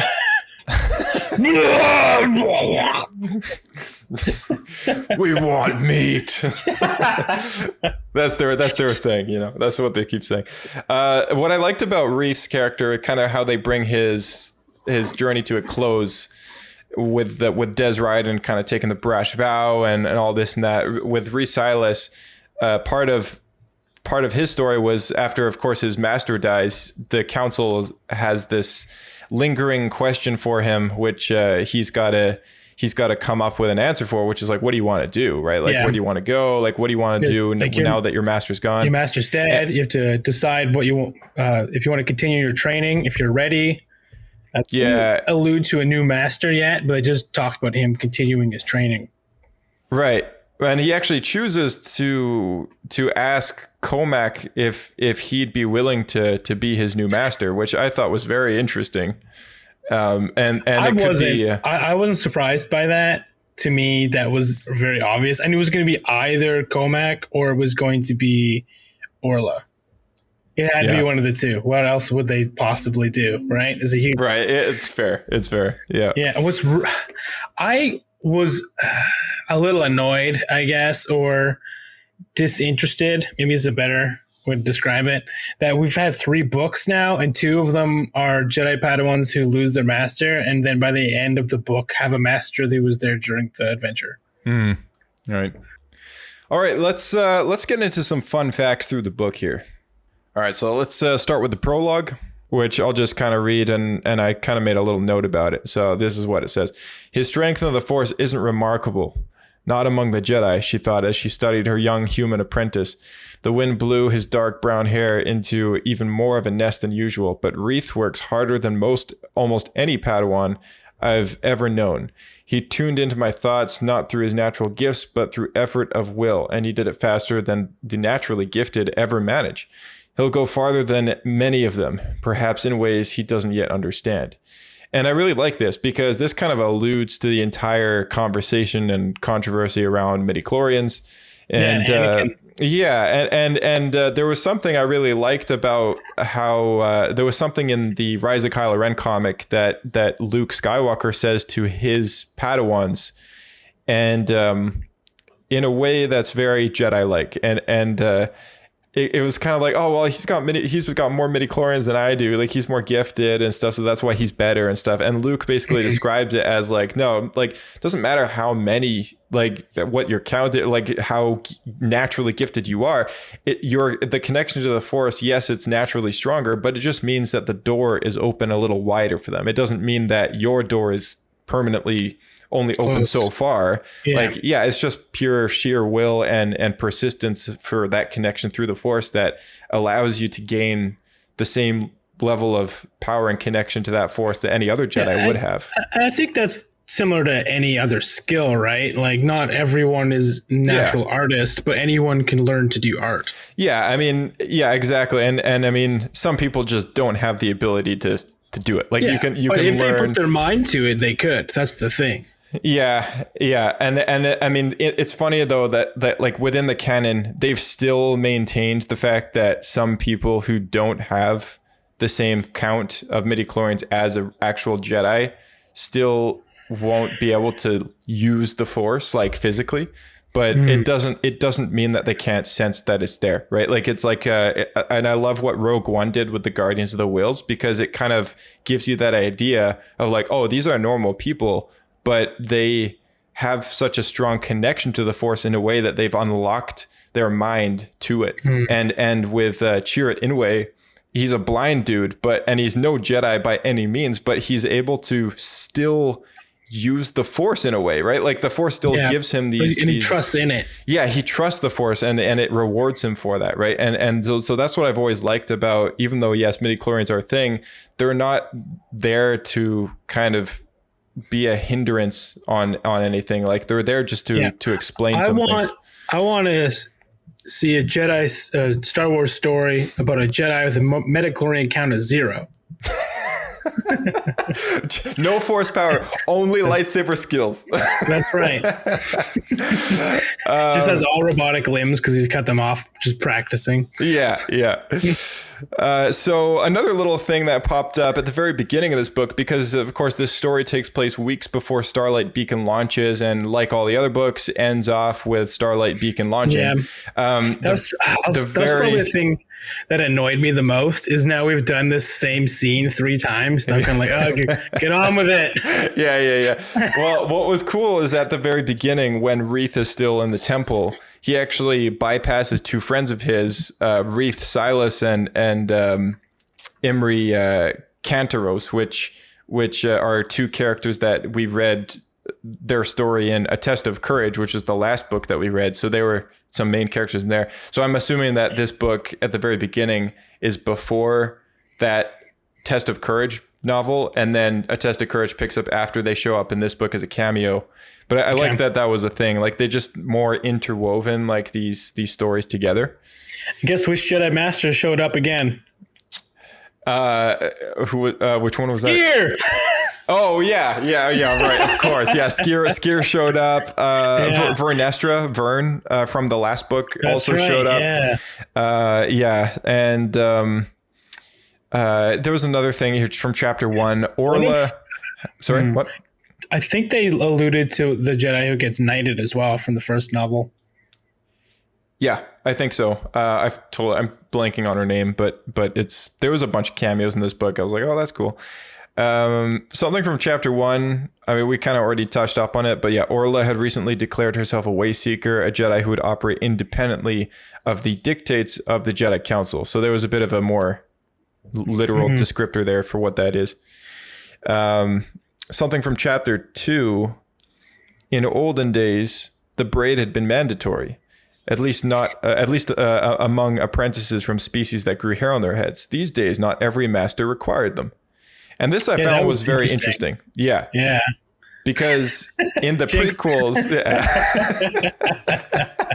in the prequels and in the Clone Wars, every apprentice has a braid, right? Yeah, even the ones that don't have hair are supposed to tie in a braid. Yeah, like Ahsoka has a little bead string that Exactly. she has, right? Even though she doesn't have hair, but you tie it in. Yeah, so I thought that this was a really bold sentence to make a claim to, that the Jedi didn't, depending on your master, I guess, didn't require them. I guess that just now determines all what we've seen so far. Every single master has required it for their apprentice. But well, what's funny is I think it actually plays into what Palpatine says. He alludes to the Jedi becoming very dogmatic. Yeah. And this is a good prime example, I think, even in a lighthearted way, because it shows that they knew like this was something that you could show maybe to advertise, I guess, that you're a Padawan, but it isn't really necessary.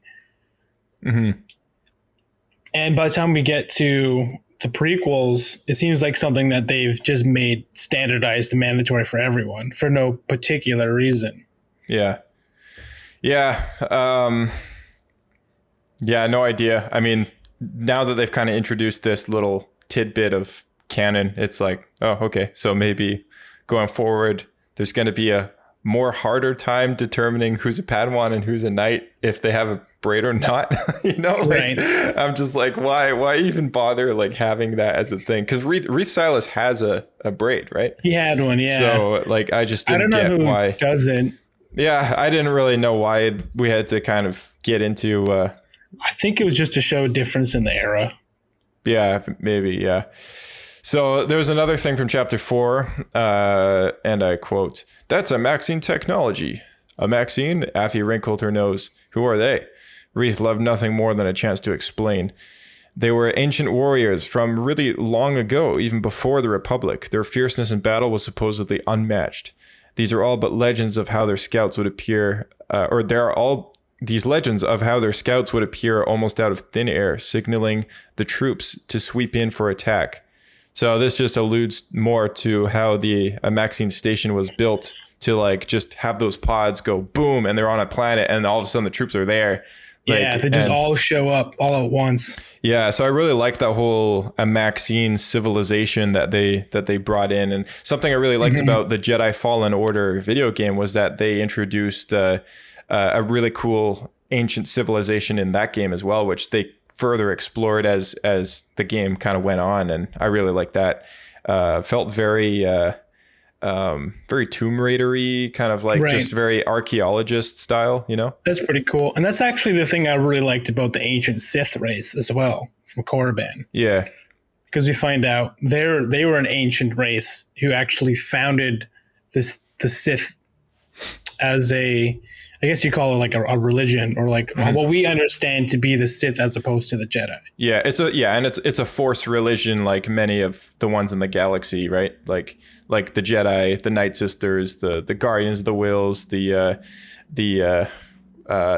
Church of the Force, right? With the one that Lor Santeca is part of.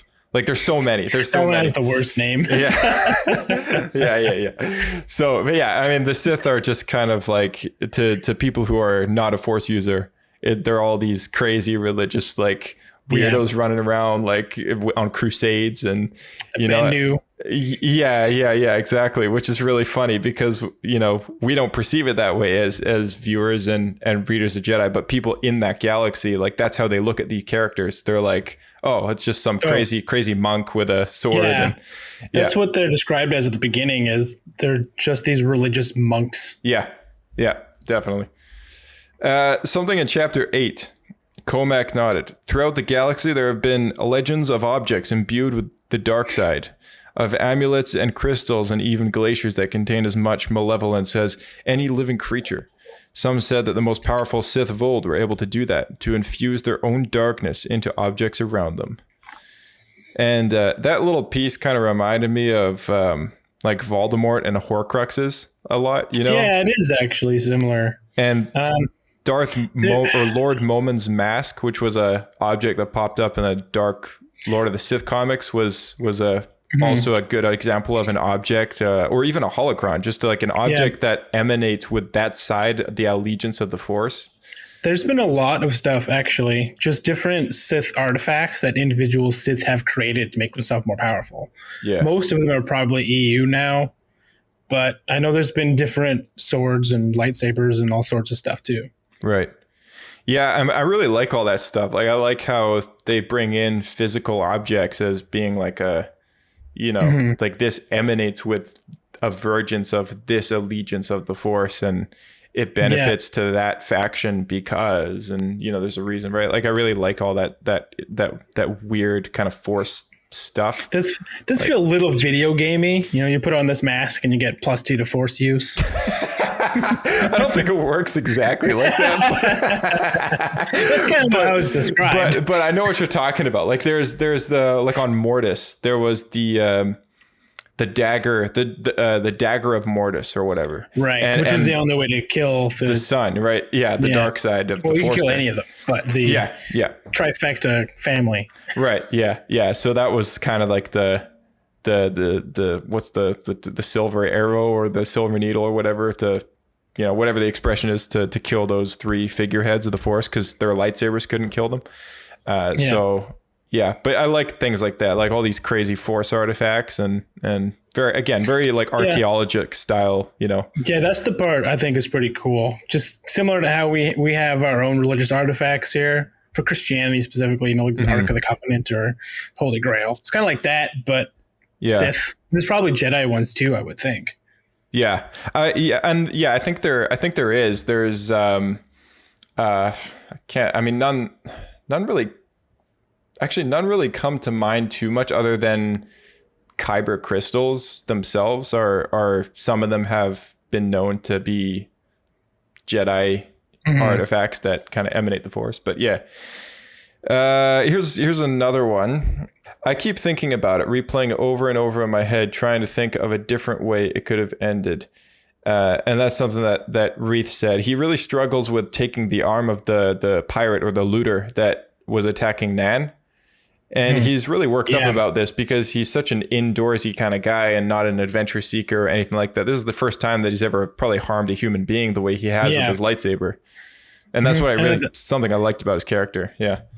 Yeah, I know that bothered him quite a lot because he kept thinking that a Jedi is supposed to only be defensive, not offensive. Yeah. And he felt that he did wrong because he didn't wait for the other guy to attack him first.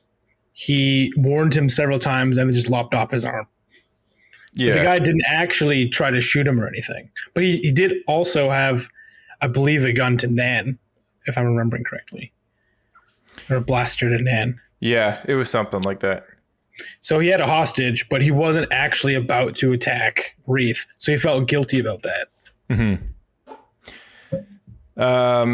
He does talk to Comac about it later, though. Comac says that he did the right thing, that he warned him several times. Like any Jedi would have done the same thing. So then he feels a little more at peace about it. Here's something from chapter 12. There are artifacts that contain certain memories or even personalities of past Force users. There are artifacts that enhance a Jedi's ability to use the Force, and then there are artifacts that hinder or confound that ability. Force dampeners, you could call them. And that's in reference to these statue things. But I actually thought that was kind of interesting that some of these artifacts actually possess these properties if they're imbued with that through the Force from a Force user. And we're kind of bordering on the level of magic in a way, through the Force. Because I mean, the Night Sisters do all these crazy things with the Force using their magics. And they imbue Darth Maul, right? And they also imbue Savage Opress. Yeah. That's how he gets all ripped. Yeah, and they do things like that. Like they have all these artifacts like the Night Sisters. They got that living water stuff and all that, the crazy things. And so this kind of just was another one of those things like, oh wow, like that side of that physical part of the Force that can manipulate objects is a thing that even the Jedi can use at times. And it's just not really common, I guess. Yeah. It was funny though, was as you read through that, actually, that made me realize how the statues worked against the Drengir. So they must have actually dampened the dark side so that the Drengir weren't able to function. So if the plants themselves must be possessed by the dark side. Yeah. Because by putting up the statues that eliminated the dark side to actually affect the plants, put them into stasis. Mm-hmm. Yeah, it's almost like the dark side holds them together and gives them a sentient, personality kind of thing. Brings them to life. Yeah, brings them to life. Yeah. So that makes me wonder, though, if these must have been created by like an ancient Sith, not the ones that lost the fight, but maybe another Sith or a different sort of dark, some dark experiment gone wrong kind of thing. Yeah, exactly. Totally. Bring me to life. You know that song? No.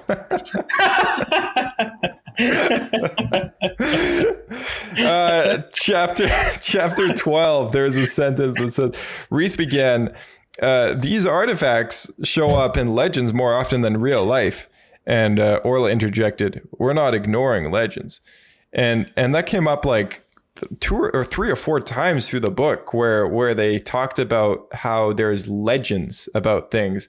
And again, all I could think about was like Star Wars Legends, just like our conversation we had a week ago with canon and legends and all that stuff. And I'm like, Legends does not go ignored when writing these books, and they come up and they decide to canonize these things, and it just kind of reaffirmed something that Dave had brought up a little while ago, something that they put in the Ahsoka book, I think, like that. And it was a very similar sentence where they said something along those lines, that sometimes things out of legends are still more true than there's always a bit of truth in a legend. Right. That's the one. Yeah. That's the one I'm thinking of. Yeah. There's always a bit of truth in legends. Yeah. So, it is true. And that's the thing, actually, I really like, is Dave also described that, as we mentioned, with the original Clone Wars cartoon series, right? Mm-hmm. Like, they're legends. This goes for all the books. But they must have happened in some way, just maybe not the way we were told. I just thought that was a cool way to make them not canon, but still let people kind of hold on to that, Yeah. It's like they didn't have they weren't cruel enough, thankfully, to just completely eradicate it. Right. There's something from chapter 14. Why should it be a virtue to hide your feelings, to pretend they don't exist? And really summarizes pretty well how the Jedi look at their feelings, especially by the time of the prequels, where their feelings are almost like, to feel anything other than just coasting, kind of like a non-emotional status. Yeah. Other than to feel to not feel emotion at all. Yeah, like it's considered a higher up elevation to be in that position of like, oh yeah, I don't feel love. I don't feel any of these things. Like we just kind of exist. What's funny is that basically is describing Sherlock Holmes, where he ignores all of his emotions, or has no emotions, depending on the version, to the point where he just deals in absolute logic, which allows you to think through situations very clearly, but then you often miss the most important part by lacking the empathy. Yeah. Yeah, and the Jedi are very much like that. They try to ignore their feelings as much as possible, and it's considered a virtue to do so. So, yeah. Chapter 14 again. Few people knew that the Jedi Temple had been built atop a Sith shrine. So we brought that up earlier, but it would have been interesting if the Clone Wars had the chance to go there. Something else from chapter 14. He was nothing but his pulse and breath and the horrible knowledge that Master Jorah was gone. Oh, we already touched up on that. So yeah, again, Master Jorah, Reath's former master. Yeah. Reath's former master, just having a moment, dying there. And then we have something from chapter 16. So when we removed the statues, we didn't remove the darkness, Orla finished. We set it free. So, yeah, the Jedi are responsible now for unleashing the Drengir, which is these dark side entity plants to now wreak havoc on the rest of the galaxy. And To me, the biggest lingering question is how they're going to actually get the plants anywhere because they're trapped.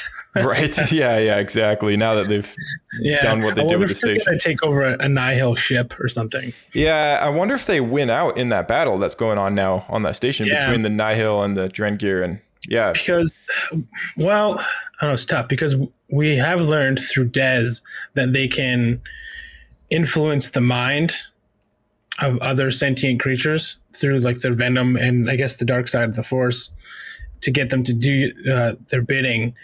But in regards to the Nihil specifically, we find out that Nan successfully escaped. So I assume she would have got away on the ship she came in on. Mm-hmm. So I guess there would have been a second one there, wouldn't there? There's a capital ship and hers. So yeah, maybe that's what they took over. I don't know. There's more than one opportunity there. Yeah, the Flood have escaped. They've been unleashed.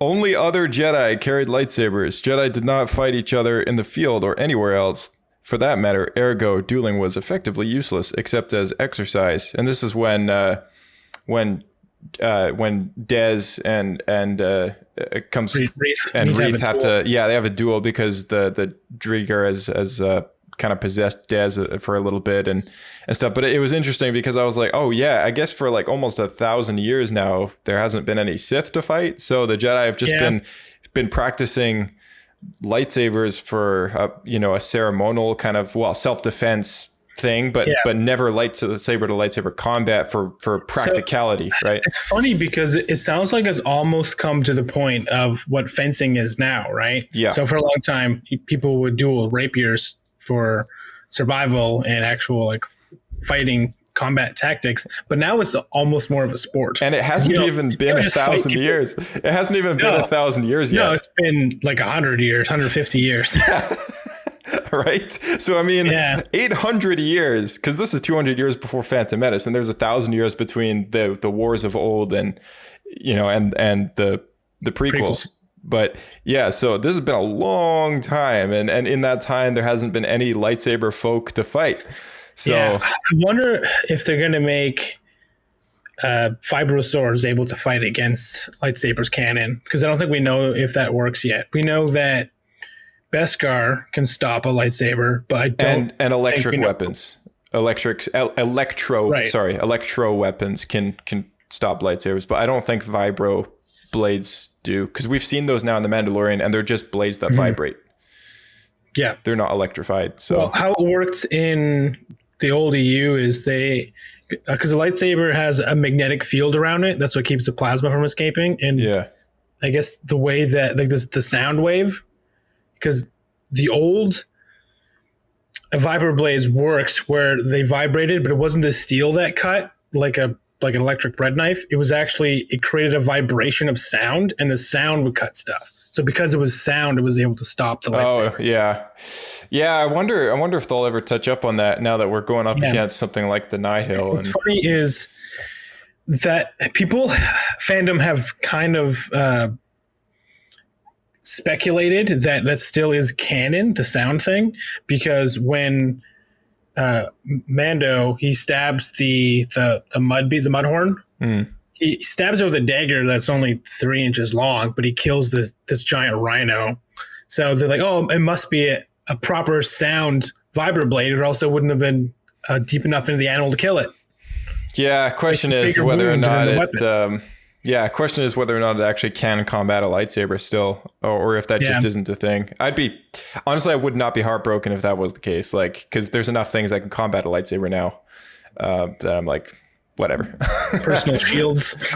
Yeah. I mean, a staff made of Beskar, whatever, right? Like, there's so many things now. It's like, at least they try to make them rare. Yeah, exactly. So last two things was... Oh, actually, So here, it was when Geode finally is revealed to be a sentient being. Geode stood above him, reassuringly calm and steady, and Reath could feel that now, a connection to a life form profoundly alien, and yet as vividly alive as any being he'd ever encountered. So that was the moment that Geode is like, oh, finally we see Geode the way that he's meant to be. The rest of the vessel see him. Yeah, exactly. It's not just a rock. There was something that Reath struggled with throughout the whole book, a riddle that Jorah, his master, had given him before she went off her own way and eventually died. And that was, why can no Jedi cross the Kyber Arc alone? Which is like a thing in the Jedi Temple made of Kyber crystals, and it's representative of all the Jedi who've died in the past and all that stuff, taken from lightsabers from the fallen Jedi. And in chapter 24, Reath finally discovers the answer to that riddle. And he figures out that if he was going to save his friends, or if he could, he would, even at the cost of his own life. And so that's kind of the answer to why can no Jedi cross the Kyber Arc alone, I guess. Yeah. Well, to me, when they said that in the book, I'm like, that doesn't make any sense. Like, as far as an answer to the riddle, like the logic is two different positions. Yeah. But I don't know if he expanded on it or he came to a different conclusion later. And that was that he can't cross the Kyber Arc without acknowledging the help of the Jedi that came before, because it's their crystals that actually make the Arc in the first place. The Arch. Right. Yeah. It's like the support of literally the structure of the Jedi themselves that allow him to cross the Kyber Arc. And it's the sacrifice of all those Jedi that came before that, allow him to make that walk across this archway. And so, he doesn't make the walk alone because he's always standing on top of the ground that others have built before him. Right. So that's a perfect explanation for sure. Yeah. Nice job with that one. So that's pretty much all I got as far as notes goes, and all the things that we noticed, all the Easter eggs, the story, the characters, pretty much everything right there. You now have all the detail that you could possibly need to write your book report on this novel. Yeah. If for any listeners out there, if for some reason your English teacher has chosen this book as a class study. Well, when I was doing book reports, we got to pick our own books. Oh man, you're lucky. The last time I got to pick my own book to do a book report was probably like 2000. I'm dating myself here doing that. I was probably in grade 6 or grade 7 when I got to choose my own novel to do my own. I got to through middle and high school, and I kid you not, I wrote a book report on all 6 Star Wars movies. I'm not making that. I just watched the movie and wrote about it. And there's a book. What am I gonna do? And so everything you quoted, you just quoted the novelization, but you actually just ignored the novelization and watched the movie instead. Yeah, that's right. That's awesome. But I didn't actually quote the novel because I didn't ever bother looking at it. I just quoted the movie. That's such a weak spot, being for an English teacher. If there's a movie that's based on the book you're reading, your students will get at least like 65% on as to the information. Yeah, if they just watch the film, right? Well, they do it too. When we did Romeo and Juliet, we also just watched the Romeo and Juliet movie with Leonardo DiCaprio in English. Yeah. So, well, we did that too. But it was just like we still read it, and it was Romeo and Juliet. So. Okay. So on a Star Wars thing here, though, what do you think of the next Star Wars celebration? You, myself, and any of the rest of the cast go as the same species as Geode in costume. Oh man, that would be the best. Actually, in fact, a bunch of rocks. in fact, actually, if we're all very quiet for a sec, we actually have Geode here as a special guest on the show. Oh wow! I know. Okay, let's just welcome to the show, Geode. He's happy to see us all. He's happy. Yeah. There he is, everybody. There he is. So many moments like that in the book, man. It was nice of him to drop in. Oh, see you, Geode. Yeah. See you, Geode. There he goes. Actually, one conversation I thought was really funny is... there's a conversation that has popped up twice, I think, between Affy and Leox, because they start talking about sex. Oh, and they refer to how Geode reproduces. like crystallizes or something. Right. Yeah. I thought that was kind of weird. Yeah, it was really out of place for a Star Wars book. Yeah. But I'm like, they have to describe everything about this character now. Even Geode hasn't crystallized for over 3 months. Oh man. Something like that. All right. Well, that's pretty much all we got. Is there any last things that we missed or anything you can think of? No. We haven't rated it out of how many. Oh yeah, how many Pablo points? Is it how many Pablo points? Right, Pablo points. All right. we question how it's pronounced every time. Yeah. Is it Pablo points? Yeah, it's Pablo points. All right, how many Pablo points are we gonna give?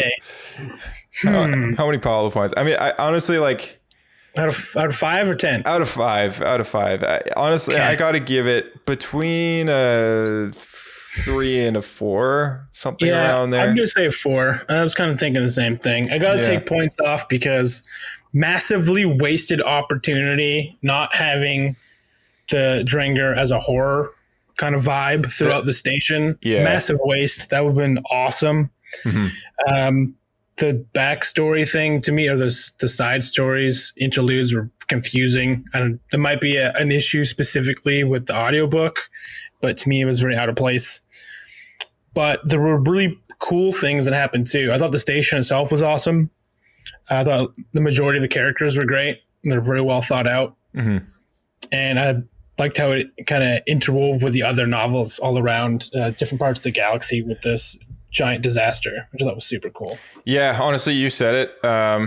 I'd probably give it like a 3-star, honestly, and I think the only reason why I'm not giving it any higher is because I was just really disappointed with the villain of like the Drengir, and up until this book, I think I'm an issue or 2 behind on the Marvel series where they now have introduced the Drengir in that series, but I was not aware of the fact that they would be talking.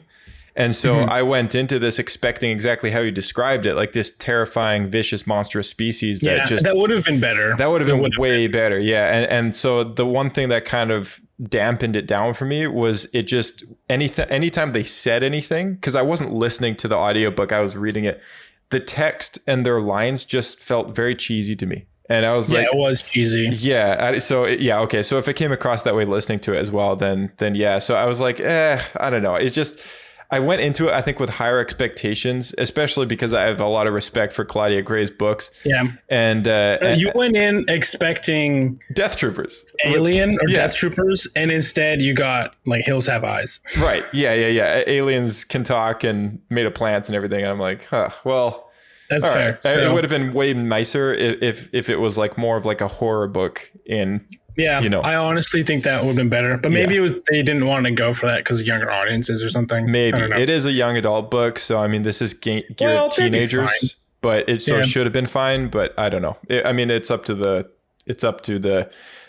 world building and where they're going to go with the future stories and all that. So I agree, wasted opportunity. On that front. Yeah, for sure. So, if you gave it a 3 and I gave it a 4, I guess that rounds it off to 3.5 Pablo points. Yeah, 3.5 Pablo points. It was still an enjoyable book and still really good. I mean, other than the villains, the book itself was really well written, and I love the character of Reath. I think he's easily one of my favorites now from the High Republic, and so anyone who's curious about still reading the book, and now that we've spoiled it all for you,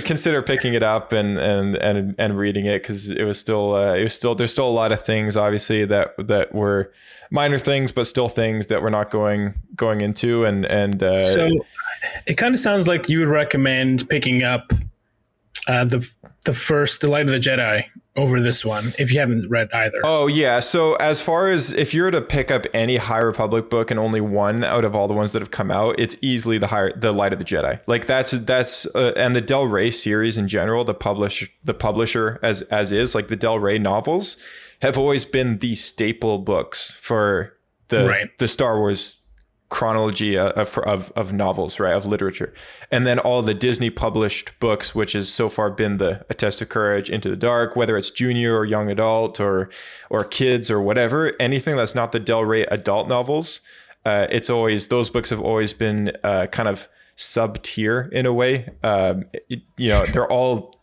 in different levels of, some of them are really awesome. Some of them are, Lost Stars being a really highly well-respected book and UTV's number one ever. That's actually a young adult book and published by the Disney publisher. So nothing against the Disney published books. It's just the staple. Tend to be more hit and miss. Yeah. The more pillars of what the literature is based on usually relies more heavily on the Del Rey published books. And after reading all three of these novels, The Light of the Jedi really is the one that builds the High Republic, and the next big staple book will be the sequel to that book in the Del Rey series. Hope it doesn't come out for a while. Yep. Yeah, I feel you. We're both a little burned out with reading Star Wars books constantly these days. All right. Nice to have a little break. 3 books back to back has been a lot of reading. It has been for sure. All right, guys, thanks so much again, and let's hit the outro.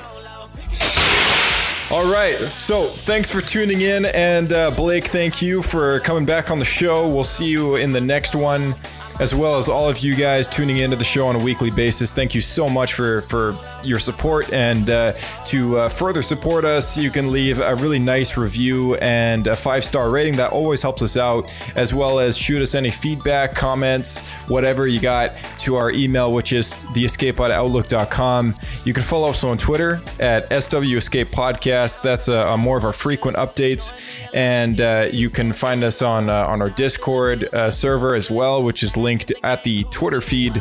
So many ways to get in touch with us. Look for those in the description below, as well as a link to World Vision where you can donate some money there and help some people out, because that money is better used on that site than sending to us. So this is at least, as of this episode, still a non-profit podcast, and it's always nice to see that money go elsewhere if you were to give it to us. So just keep that in mind. But honestly, guys, the best way to help us out is to spread those great reviews. It's word of mouth, and we love seeing our listener count go up. It's just really encouraging to see. So thanks again for doing that, and for sharing a link to the show on Reddit or your Discords that you're a part of in the Star Wars community, or on Facebook or Twitter or whatever it is. Really helps us out, as well as dropping those really lovely reviews. So stay tuned for the next one. Thanks again for tuning in, and as always, may the Force be with you.